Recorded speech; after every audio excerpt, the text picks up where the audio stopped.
L'autre jour avec mes élèves, j'ai remarqué qu'ils avaient beaucoup de mal à distinguer le langage, la langue et la parole, qui sont trois choses complètement différentes.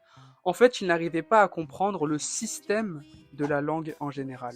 Et puis, il y a ceux aussi qui vont passer, bien sûr, la notion de la langue en philosophie. Et donc, je me suis dit, pourquoi pas faire une explication. Bah déjà, le langage, c'est la faculté, disons, générale de communiquer. Alors, il y a différents langages, hein, on le sait, le langage des signes, le langage corporel, etc. Mais c'est une aptitude qui est déterminée, celle qui va servir vraiment à utiliser la langue pour communiquer.